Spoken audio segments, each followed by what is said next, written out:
Oi, seus lindos! Sejam bem-vindos para mais um vídeo aqui no canal. Meu nome é Sabrina e estamos começando mais um Sexta Sinistra.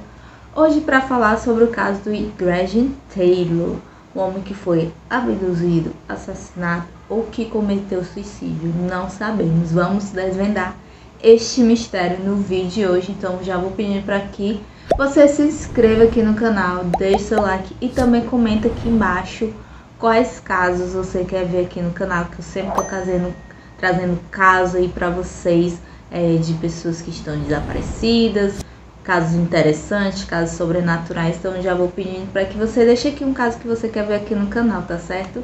Então vem comigo!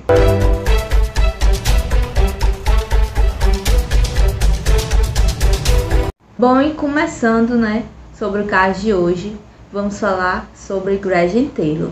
Ele nasceu em 7 de outubro de 1948 e teve uma vida marcada por fatalidades, entre elas quando seu pai se afogou no lago Horn Lake, perto da cabana de sua família. E após isso ele se tornou uma criança ainda mais extrovertida, o que o afastou de amigos e até dos filhos de seu padrasto Jim Taylor. O hobby de Taylor era desbravar as coisas por conta própria e sozinho, tendo habilidade e gosto especial por desmontar objetos para ver como eles funcionavam. A dificuldade em se enturmar o fez largar a escola ainda no 8º ano, tornando-se aprendiz de mecânico com seu vizinho, que lhe mostrou todo o conhecimento adquirido na área. E aos 14 anos, Taylor se mostrou um verdadeiro prodígio ao montar uma oficina na garagem de sua casa. E nesta mesma idade, ele construiu um automóvel a partir de um único cilindro, que foi prontamente exposto no Museu Duncan Forest. E tendo essa facilidade, ele acabou ensinando até mesmo as crianças da sua vizinhança tudo sobre mecânica e automóveis. Então vemos aqui que o Gresham Taylor já era uma criança prodígio, digamos assim, com a idade ali menos avançada. Ele já fazia coisas grandiosas como esse, automóvel que ele construiu a partir de um cilindro e foi exposto no museu da cidade. Então a gente vê que ele era uma criança que tinha um grande prazer em construir e desconstruir coisas, e também vemos que ele tinha ali habilidades que nem todo mundo tem. Tipo, por exemplo, eu não tenho habilidade nenhuma de construir coisas, nenhuma habilidade manual, mas a gente sabe que tem crianças assim, e ele acabou consertando e restaurando várias peças, como o avião monomotor Curtiss P-40 da Segunda Guerra Mundial, e seu amigo Bob Nelson o descreveu como um gênio excêntrico. E em 1969, Taylor apinou, falando assim na nossa linguagem, 1 metro de floresta densa para chegar aos restos isolados de uma locomotiva que havia sido abandonada durante a Depressão. E em menos de 2 anos, com nada mais que seu intelecto, força de vontade e ferramentas e outros recursos à sua disposição, ele conseguiu fazer a locomotiva voltar à sua antiga glória. Ou seja, ele voltou ali a utilizar a locomotiva, trouxe de volta à vida, digamos assim, fez ela funcionar. Mas e quando a obsessão de Gresham por OVNIs ETs pelo espaço começa?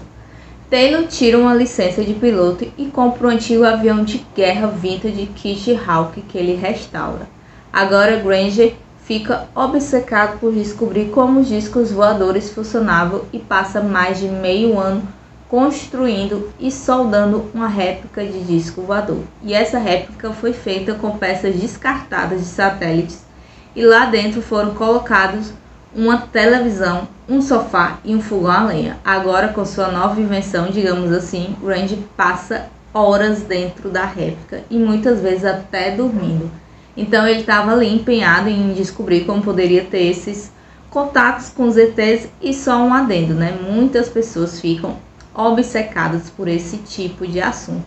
E eu acho, na minha opinião, é porque mexe com a nossa imaginação e tudo que mexe com o nosso lógico, sabe, Mas enfim, essa parte da história é meio nebulosa, porque alguns sites eu achei que foi na década de 70 que Taylor construiu a réplica do disco voador, mas eu em outros achei que foi no final de 69, então tá tudo aí meio pertinho, E no final de 69 ou com o mês de 70 tem um relato de uma enfermeira, a enfermeira Doreen Kendall, que por volta das 5 horas da manhã do hospital distrital de Conchigan, em Duncan, testemunhou ter se deparado com um OVNI pela janela do quarto de um paciente, que a teria chamado após presenciar a aparição. Frieda Wilson, companheira de plantão de Kendall, ficou mais para trás e enxergou apenas uma luz muito forte, não a nave. Elas buscaram outras testemunhas que também viram o OVNI por um tempo suficiente até que ele desaparecesse em meio ao topo cerrado das árvores do bosque atrás do edifício. E na manhã seguinte, relatos de pessoas que avistaram pela cidade. Muitas pessoas alegaram ter visto uma movimentação estranha próxima à casa de Graham Taylor. E ele confessa que havia sido visitado por um alienígena. E um mês antes de desaparecer, Taylor falou para seu amigo Nielsen que enquanto estava dentro do disco voador teria entrado em contato telepático com um ser extraterrestre que veio além da Via Láctea. Nielsen então pergunta o que eles disseram para Taylor, e a única coisa que o extraterrestre teria dito era que as naves funcionavam com base no magnetismo, e poucos dias após esta primeira revelação, Graham Taylor, muito empolgado, disse a seu amigo que a voz teria voltado a falar com ele em seu disco, e dessa vez o alienígena teria convidado para viajar pelo sistema solar. Os amigos não o levaram a sério, pensando que se tratava apenas de uma brincadeira. Entretanto, Taylor tocou no assunto outras vezes. E uma noite antes de sua partida, Graham Taylor passou horas conversando com seu padrasto, Jim, até que em certo momento saiu de casa. Ele foi visto pela última vez por uma garçonete comendo no restaurante Bob's Grill. Taylor preparou 2 testamentos com instruções detalhadas sobre como seus pais deveriam distribuir seus pertences. E curiosamente a palavra falecido foi substituído pela palavra que no português seria traduzido como já tendo partido. E às 6 horas da tarde daquela sexta, que mudaria a vida de tantos na cidade de Duncan, Taylor desaparece. Como eu falei para vocês, né, quem viu Grant pela última vez foi a moça que trabalhava no Bob's, e seu nome é Linda Barron. E ela disse que o viu entrar e jantar sozinho, mas não conseguiu se lembrar se alguém tentou conversar com ele. E vocês, acabei de citar que aquela noite, né, mudaria a vida de muitas pessoas na cidade de Duncan. Não só pelo desaparecimento de Taylor, mas porque também em meados de 1980 a cidade foi atingida pela pior tempestade de todos os tempos. Em 29 de novembro de 1980, Duncan foi atingida pelo que foi considerada a tempestade do século. Enquanto todos estavam em suas casas apavorados com a chuva torrencial e raios que arrancaram árvores pelas raízes, Grant comenta com seus amigos que os ETs viriam neste dia para que ele não fosse visto. E depois da tempestade, Graham Taylor nunca mais. Sim, em 1980 teve uma tempestade bastante, né, que destruiu casas, que deixou pessoas, né, ilhadas, que deixou pessoas desabrigadas. E nesse mesmo dia da tempestade, Graham tinha comentado com seus amigos que os ETs viriam para abduzir ele, né, digamos assim, para levá-lo para viajar pelo sistema solar, como ele mesmo diz. E é aí que ele some. Depois dessa tempestade, ele nunca mais foi visto. Tá certo? Então, assim, é sem pensar um pouquinho, né? Porque ele comenta, né, que os ETs viriam no dia da tempestade. Então, ele já sabia, acredito eu que ele já estava monitorando, né, para saber quando aconteceria essa tempestade, para ele poder se preparar. Até porque eu achei em algumas fontes que ele não levou casaco. Vocês sabem que Duncan fica no Canadá. E vocês sabem que o Canadá é um lugar muito frio. Então, para a pessoa andar sem casaco é um pouco estranho, né? Então, ele anda sem casaco. Ele vai pro Bob sem casaco. O seu casaco, vocês vão ver que eu vou falar para vocês mais para frente. Seu casaco é encontrado.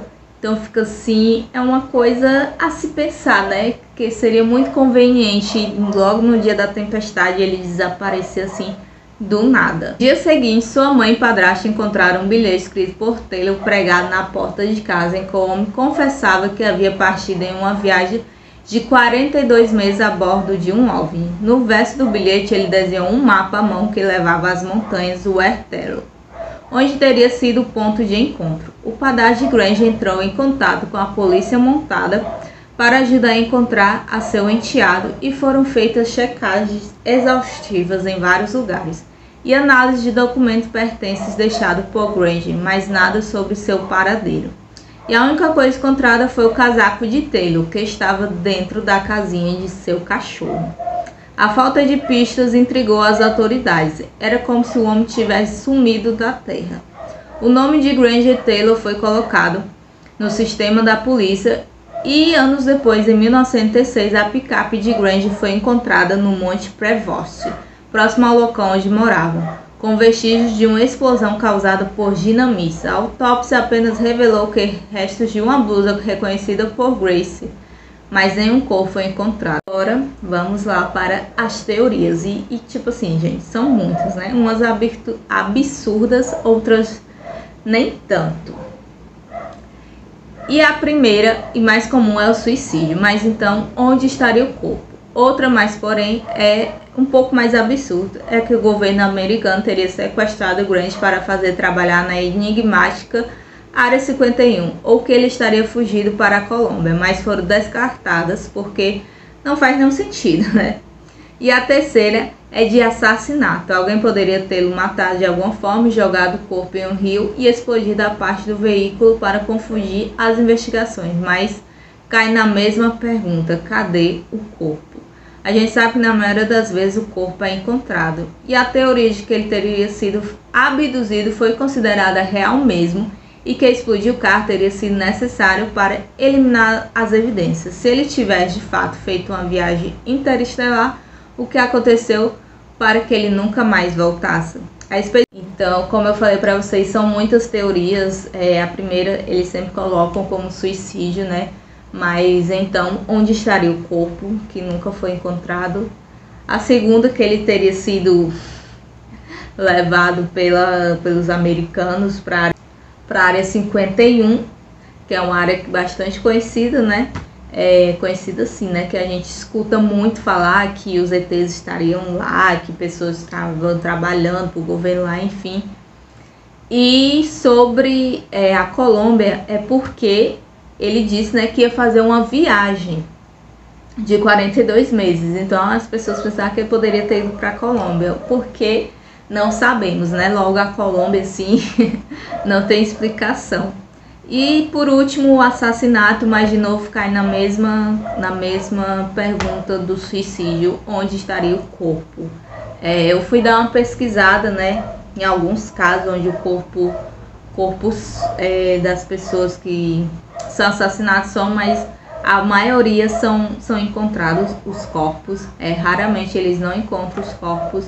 Então, até hoje, a família de Granger tenta buscar resposta, tenta achar resposta mesmo, para saber onde ele foi parar, né? Porque só encontraram a picape dele, uma blusa queimada, dinamites explodidas. Não se sabe se ele pode ter armado isso, né? Ou não, se foi outra pessoa com a ajuda. Mas enfim, não se sabe, não se tem uma resposta certa até hoje. E esse é um dos casos mais intrigantes aí, né? Porque foi de uma pessoa que verbalizou que teve contatos com ETs. Assim, aquele negócio. Eu, na minha opinião, acredito e não acredito, sabe? É um pé aqui e outro lá.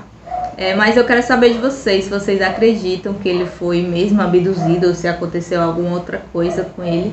E deixa aqui nos comentários pra gente bater um papo sobre isso. Vocês sabem que eu sempre respondo vocês, né?